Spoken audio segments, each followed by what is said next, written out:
This is someone that has really made a lot of persons fall in love with the game. Novak is one of the best when it comes to the game of tennis, and it's really shocking, not just for him, but for his fans as well.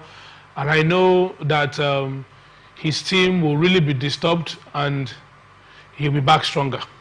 He'll be back stronger. Michael, Hussein said he'll be back stronger, but talking about Djokovic, he'll be ending the year without winning a Grand Slam, the first time since 2017.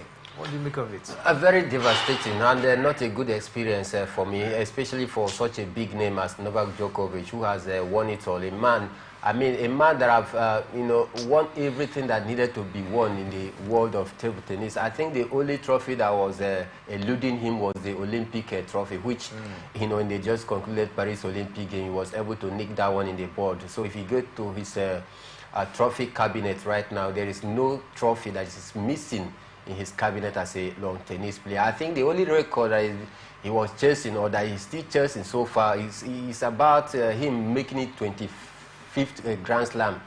He's made it 24, but he's still pursuing the record of Margaret Court.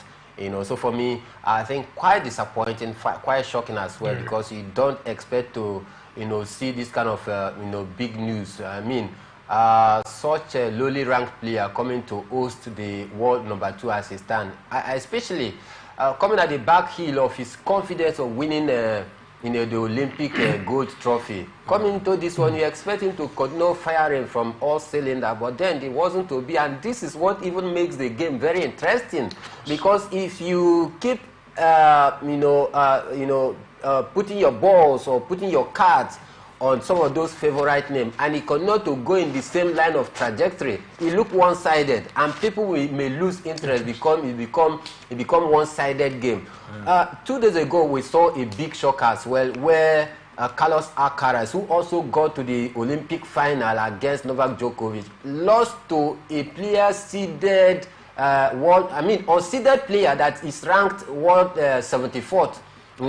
Beating Carlos Alcaraz, who is ranked 3rd in the world. So for me, these are some of the surprises that we get to see in such games like this. And of course, like I said, this is what keeps tennis fans on their toes, not expecting the expected. When we are having this dynamics, a change of the conventional, then it makes it more exciting for tennis fans out there to keep themselves excited. But I tell you, it's not a good one for Novak Djokovic. I don't know whether it is fatigue, because Carlos Alcaraz also pointed that, toward that direction, that that he has played a whole lot of game.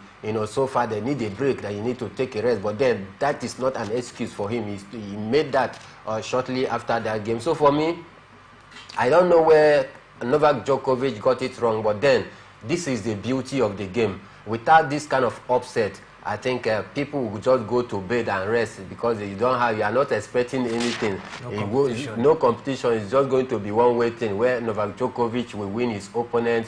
In fact, whether you train or no, you did not train, you just go out there and brush aside your opponent, and the list goes on. But then when you are having this kind of massive shock, it even further helps other players like the big names, the likes of Yannick Sinner, Carlos Alcaraz, name them, to also sit up, knowing fully well that if you fail to do the needful, then be ready for a shocker, just the way we've seen from Carlos Alcaraz being hosted out of the last Grand Slam of the year. Novak Djokovic as well, being hosted out of the last Grand Slam of the year. And of course, another interesting aspect is that this is the last Grand Slam of the year. Novak Djokovic hasn't won any so far this season. You saw how Yannick Sinner actually humbled him earlier in the season. And courtesy of that humble, he was dethroned from the world #1 that he has maintained for a very long period of time. Yannick Sinner now assumed the world #1. He was drifted, he was pushed back to world #3. Even Carlos Alcaraz had to take the world #2. So for me, I was expecting, being that this is the last Grand Slam of the year, for Novak Djokovic to make it as a makeshift, to use it rather as a makeshift towards complementing, the poor record that he has had so far this season. All right, so Hussein, we talked about Djokovic, of course, looking for the 25th Grand Slam in his career. I don't know what you make of it. He's been looking forward to get this one I think he's been in the final of, I think, one of the Grand Slam this year, and this was another one, but possibly where he would have got past that record of Margaret Court, making it to the 5th Grand Slam for himself. It looks as if it's not going to be that easy. How much do you think it will take Djokovic to get this Grand Slam number 25? I want to believe that it's not going to be too long. I want to believe it's not going to be too long because knowing the man himself, he would definitely want to get it done with. He will get it done with. And I know he will come back stronger. Although he's not the Novak that we used to know a couple of years back, I seriously do want to believe he still has something in his cupboard. So he will find that zeal to actually get the Grand Slam that will complete it, 25. For me, I think it's going to take him a long while because it looks as though the passion is beginning to fade away because he doesn't have anything to prove to anybody else again in the world. He doesn't have anything at all. So it will take him a long time before he can be able to achieve that height. Don't forget that other young players are ready to also give him a run for his money because he's no longer, age is no longer on his side, and we still have other young, champs out. The likes of Carlos Alcaraz is still very young. Yannick Sinner, Taylor Fritz, and Rublev, Emma Raducanu. These are big name players that is still coming and they still have age on their side. So for me, I believe that his time has come and gone. Though he's still very much relevant. But you take a look at the fact that he has not done well so far for this year. You expect him to at least push his limit, But then it is very clear that the sign of his age is beginning to tell on him. If not, there's no way you tell me that a lowly ranked player can just brush him aside that way. So for that record he's trying to chase to equal that of Margaret record, it's going to take him a very long time because, like I said, it does not. I don't see that passion again. I don't see that fire again in him because having won everything that needed to be won in the world of long tennis, I think that passion may not be there again, just like when he was still young. All right, so at this point, we'll take a short break. When we'll come back from this break, I'll dive straight to the beautiful world of football. The Nigerian Premier Football League 2024 and 2025 season take center stage. We'll talk more about that, so we'll come back. Stay with us right.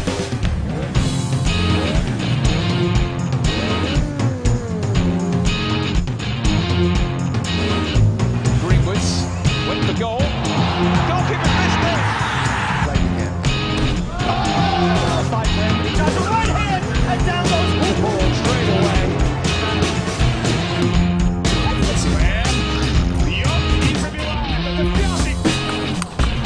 Oh, what a point to end it on. So now this is when they're at their best. That's when they're 12 years for this. So drink it in.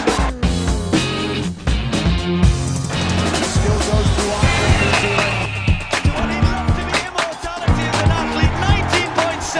It's a goal, it's 8 goals.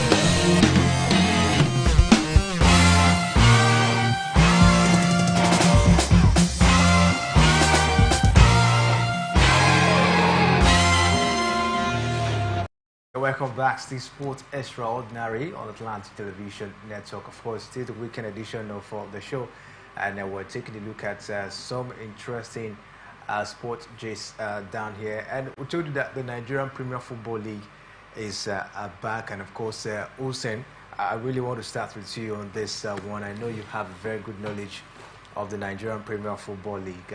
What do you make of the kickoff of the league this time, talking about the 2024 and the 2025 NPFL season? I expect a whole lot of action-packed games, and I want us to get to a point where our league games will be more interesting. I want to see a couple of twists. I don't want this situation where the home team happens to win a game before kickoff. I want to get a lot of spices. I want to actually see good football as always, and I want us to come out and support our teams in our own little way. We should always go there and fill up the stands and put up hashtags, make our league ours. Thank you very much. Michael, I don't know what are your expectations for the and talking about the Nigerian Premier Football League this time? A lot of expectation going forward. First, we need to also consolidate on the gain of last season in terms of improving, in terms of the officiating. I'm expecting us to at least go a notch higher. Of course, last season you saw about 16 or even 17 referees being sanctioned because of lack of professionalism.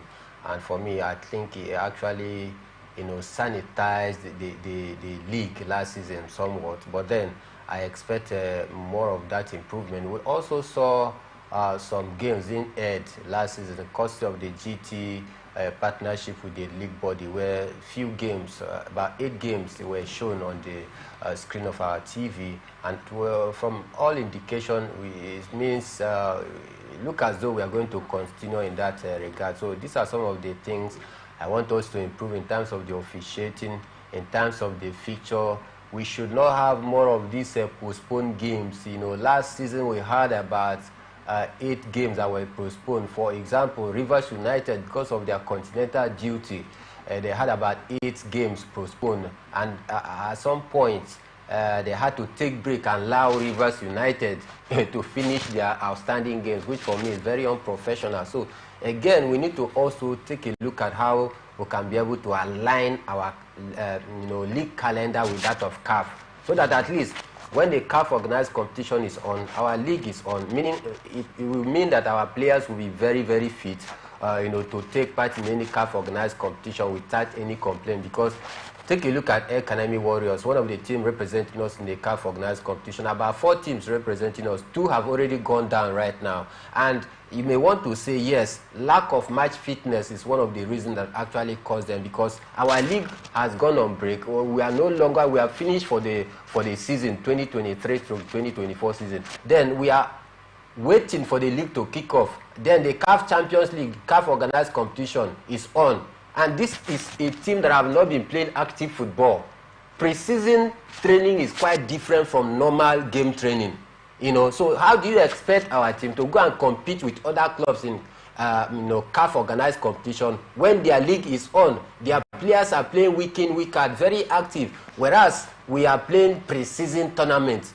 How do you expect us? So that is the angle personally I'm looking at. The Benga Elegbeleye board should do everything possible to streamline our league calendar to synchronize with that of CAF. That way, I think our teams, our clubs right here will do well in terms of taking part in CAF organized competition. So these are some of the things. And of course, in terms of attracting sponsor partnership, we should also continue to do our own bit to improve the level of the league, because of the little improvement we saw last season. The NPFL board this season, they did not struggle for any sponsor. You just had it that a media mogul came in and doled out the sum of 1 billion naira to the league body.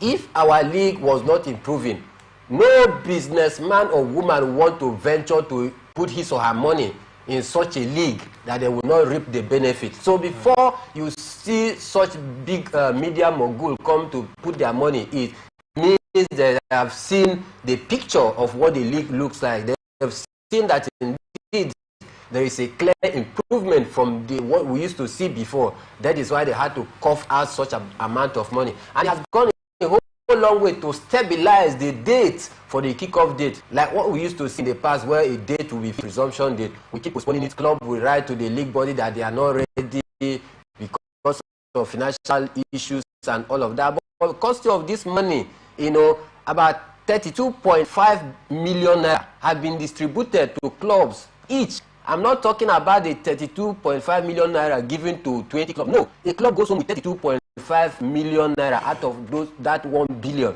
Some as well was given to NFF. Some chunk of the money will be kept for the management or administration of the league by the league body itself. And some chunk of the money as well was used to also clear referees' allowances, indemnities, and the rest of it. Also help them to organize the ref to get themselves prepared and ready for the upcoming season. Then also making plans to also book a flight ticket for our referees to go and attend the away match, because take a look at the nature of our road. Our road almost in comatose, nothing to write home about. You saw the other day when some team. He's so resting in the bosom of the Lord. We were traveling to hold a match at Abakaliki, at Heartland, at Ohofia, somewhere at Ohofia. Their boss, some assaulted, and of course the coach died. Some other people sustained injury. Courtesy of bad road and all of this. I think the boss it was an accident, was a collision. A collision. So for me, I think with such improvement, our referees will be taking some flights to go and honor a match away. That makes it more simple, because if you are from River State right here as a ref, you are going to honor a match all the way to Kaduna. You know the distance. You are from here going to honor a match at Lagos. Check the distance. When will you board the night bus to go there? Talk about the risk. Talk about the fatigue.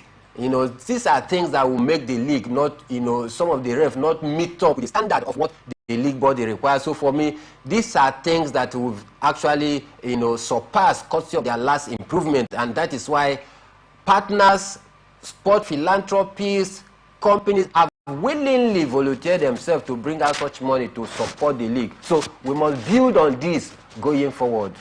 All right, so let's see how it goes. We hope, of course, we're going to experience a fantastic season this time around. But away from that, Nigeria's under-20 women's team, the Falcons, have settled into their win in Bogota, where they will be based for their first 2 matches of the FIFA Under-20 Women's World Cup in Colombia. The Falcons arrived in high spirits after scoring 27 goals across 8 games, 6 competitive and 2 friendlies leading up to the tournament.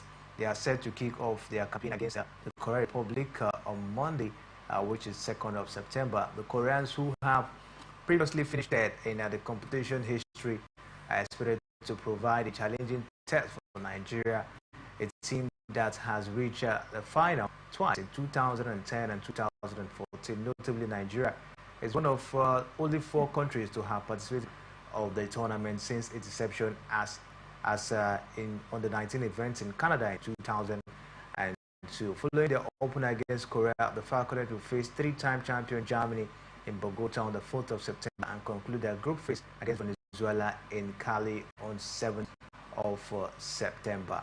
All right, let's move forward as we take a look at the situation of things as it concerns the Super Eagles coach. Talking about Bruno Labbadia, one man who was coached by Leverkusen and Stuttgart. We got to report here over the week that he has made a U-turn on the decision to coach the Super Eagles of Nigeria.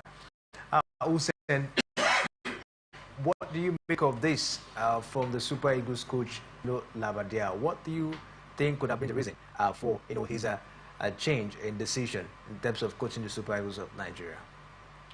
I was shocked.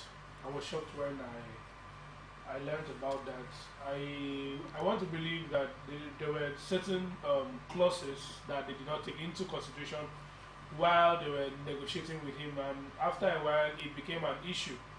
I was actually looking forward to seeing how we would have fared under him, and I hope we can also use this opportunity and sort things out and bring in somebody that is eager and willing to take us to that height, because we need someone that is going to hit the ground running.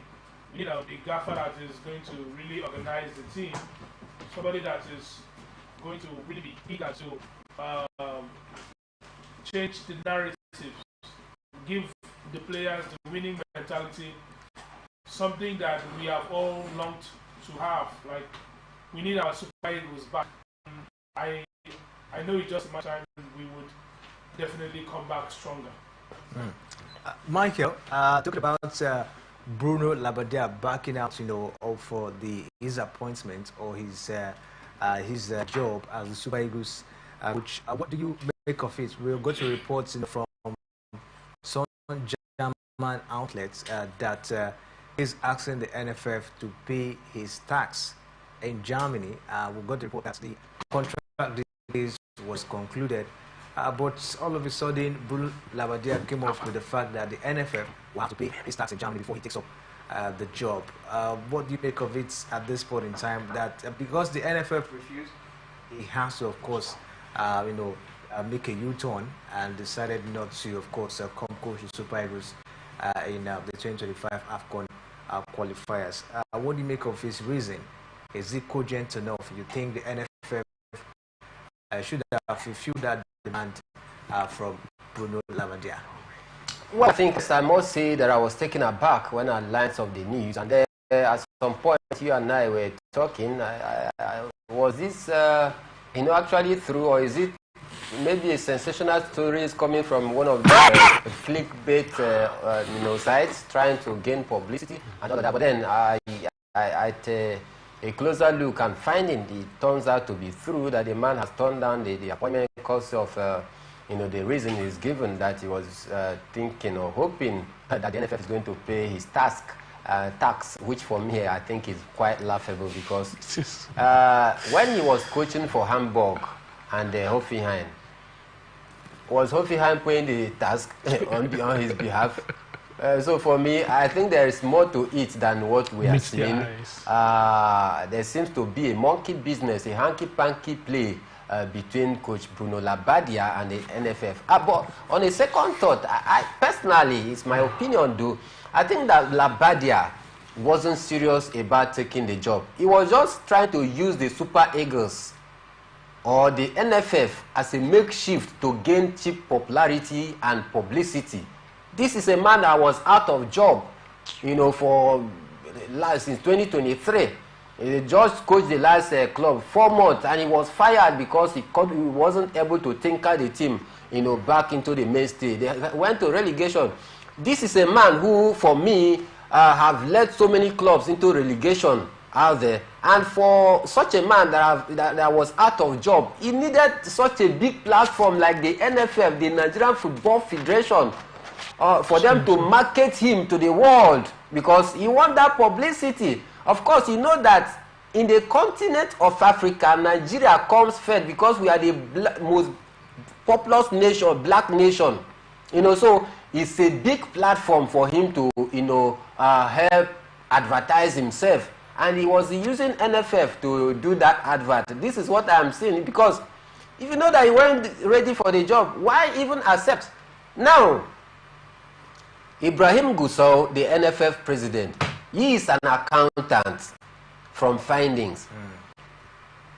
By such, he should be vested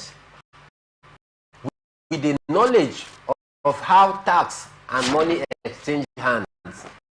There is no way you cannot tell me that you will not be able to factor all of this. Then for Bruno Labbadia, he knew it, that even at Germany where you were working, you pay your task. This thing is just conventional everywhere in the world. You go to England, in fact, that one is the worst, because they use taxation to hunt you down. You go to Spain, at some point, in the book of La Liga, Spanish authority, because of tax evasion.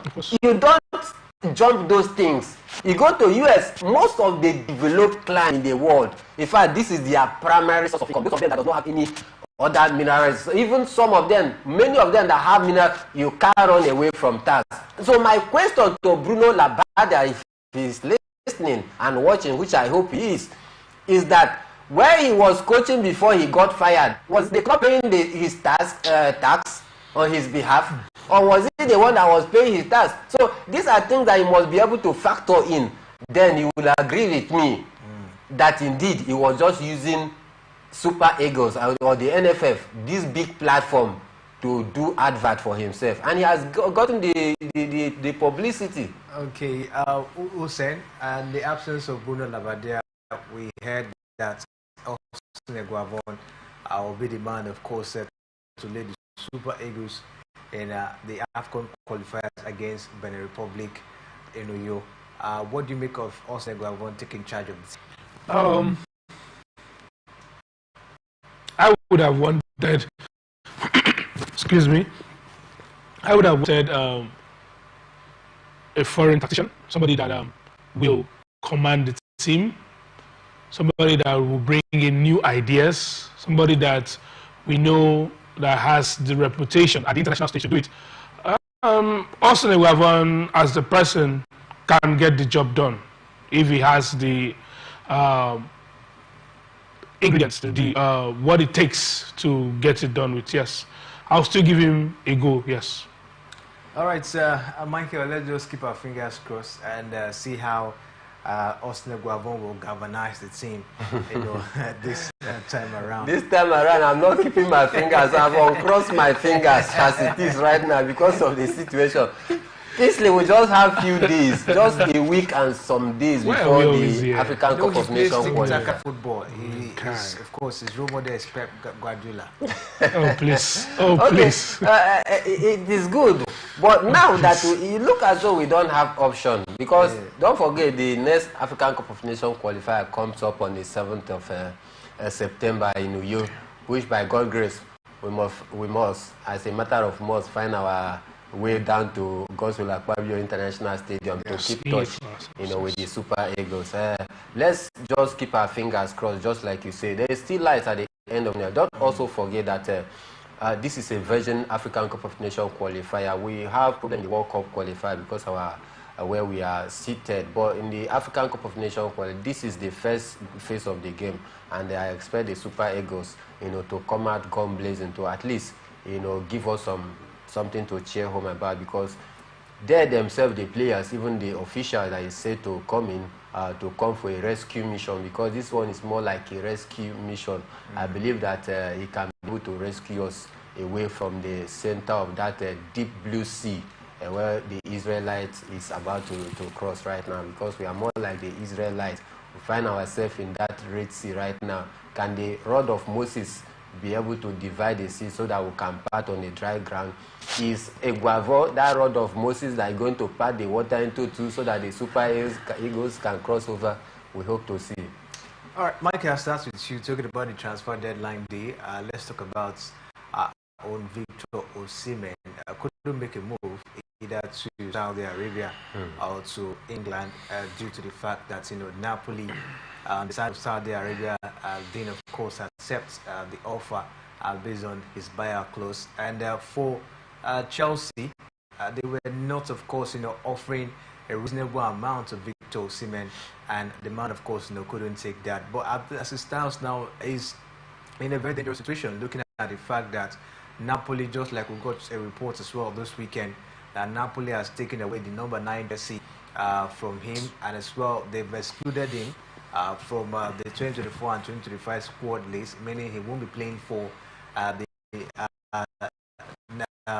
team, the senior team. So what do you make of all of this that has happened to Osimhen this time?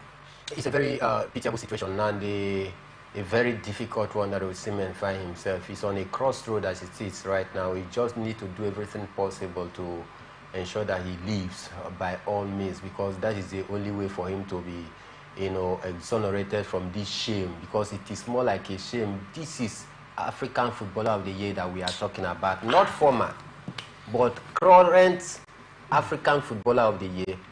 This is a player that finished 8th in the Ballon d'Or award. You know what that means? This is a player that single-handedly, because of his goal contribution, helped Napoli after 33 years to lift the Scudetto. He has broken so many records.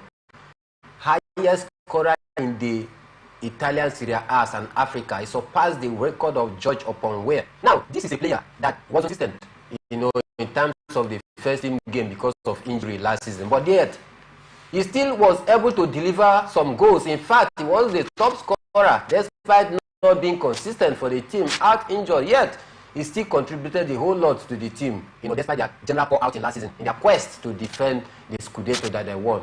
And this is a way to pay him back by treating him in such a way. I think for me, it's quite unfortunate for Victor Osimhen. And I tell you, it's not a good one at all, because it looks as though Napoli, they don't even appreciate what Victor Osimhen has contributed to the team in trying to give them that lift again after 33 years. Nobody even reckoned Napoli to be a force again in the Italian Serie A. You talk about AC Milan, Inter Milan, Juventus. No, Napoli did not anywhere come close to the title, even before the kickoff of the season when they won it. But then, this young man contributed a lot. So I think it's about hatred for Victor Osimhen. because maybe because of his attitude, he saw how Nigerians and football lovers across the world was dragging Napoli because of that social media issue, that TikTok issue when Victor Osimhen had issue, you know, with the club where he was being dragged this and that, and even some time ago as well, Victor Osimhen had issue with their coaches out there, even the backroom staff, fellow players as well. And you know, the foreigners, the whites, in quotes, they pay close attention, they pay detailed attention to your character and attitude. One, you are not an European player, you are an African. Let's forget the issue of maybe we are trying to play the card of racism here. But the truth must be told. As an African, as a black player, you are not given that special treatment like your European counterpart. Because you cannot tell me somebody that was very integral in helping to revive the club, called Napoli, is being treated this way after all that he has done for the club. Can they treat Ivica Kvaratskhelia that way? Can they treat Politano that way? Can they treat Sambo and Wissa that way? These are mentioning key players of Napoli that was very instrumental and integral in building Napoli to this stage that they are right now. But because of, I don't know whether they call up pigmentation or whatever, or because of the row that Victor Osimhen had with the coach, thereby making fans to drag the club at Napoli, that is why they got angry. They had to insert a clause that is very complicated and very difficult to his contract terms and conditions. It makes it difficult for clubs to cover such huge amount of money. 130 million pounds. Euros rather. On a player. PSG was going for him, but because of that huge wage, they backed off. Chelsea was the next alternative, but Chelsea, they are being profit-oriented right now. They don't want to pay above their purse, and they want to balance their book. And that is why they are saying, Victor, this is what we have. We don't pay more than 100 or, in short, $1 million per week for a team. This is one of the reasons why players like Raheem Sterling left, you know, on loan. Why? Because it's one of the highest earner at Chelsea. Chelsea is now about profit making, so they don't give you know, players that huge amount of bogus amount of. The Saudi Arabian club that would have, you know, come for Victor Osimhen, even Napoli made the situation difficult as well, and that is why they backed off. They went for Ivan Toney. You know, so I think it's just a deliberate ploy by Napoli and their authority, you know, to rubbish the efforts and achievements of Victor Osimhen. And I tell you, we still have 3 days before the Saudi Pro League comes to a close. Let's see if Victor Osimhen is very lucky. Let's see if any club will come for him. If not, I tell you, he's going to remain at Napoli. Now the number 9 shirt has been taken away. That is the highest of insult given to Romelu Lukaku. They have not proven anything to the Napoli club.